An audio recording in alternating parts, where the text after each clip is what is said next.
Hello viewers, মুসলমান ভাইদের আসসালামু আলাইকুম, হিন্দু ভাইদের নমস্কার। আমি এসেছি ব্লগহাট দেব থেকে। আমি দেবীর মা। আমরা আজ এসেছি আনোয়ার কভারেজ ট্রেনিং সেন্টারে। এখানে কী কী সার্ভিস প্রদান করা হয় প্লাস কী কী সুবিধা আপনারা পেতে পারেন সেই সম্বন্ধে আমরা আজ মিসের সাথে কথা বলবো।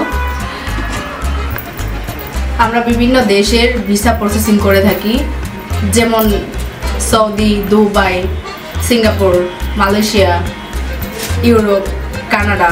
পাশে আমরা আপনার টুরিস্ট অ্যান্ড স্টুডেন্ট ভিসাও করে থাকি। ম্যাম, আপনাদের এখানে আপনার ক্লায়েন্টরা কতটুকু ভরসা রাখতে পারেন?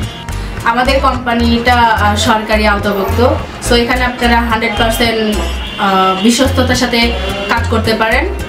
ইনশাল্লাহ আমরা আমাদের সর্বোচ্চ সবটা দিয়ে চেষ্টা করব। আমাদের ব্লগহাট দেব থেকে কোনো কাস্টমার আসলে আপনারা কী কী সার্ভিস বা কতটুকু ডিসকাউন্ট এখান থেকে পেতে পারেন প্লিজ যদি একটু বলতেন। আপনাদের ব্লগ দেখে যদি আমাদের অফিসে কোনো কাস্টমার এসে থাকে তাহলে আমরা সর্বোচ্চ ছাড় দেওয়ার চেষ্টা করব, শুধু আপনাদের উপলক্ষে। ধন্যবাদ মিস আপনাকে, আপনার কোম্পানি সম্বন্ধে আমাদের এত সুন্দর একটা তথ্য দেওয়ার জন্য। সো ভিউয়ার্স, আপনারা আনোয়ারস কভারেজ ট্রেনিং সেন্টার আসবেন। এখান থেকে যতটুকু সুবিধা, কী কী সুবিধা পাবেন তা আপনারা নিচের কাছ থেকে অবশ্যই এতক্ষণ শুনলেন। সো আজকের মতো এখানেই আনোয়ার কভারেজ থেকে বিদায় নিচ্ছি। সবাইকে আসসালামু আলাইকুম আর নমস্কার।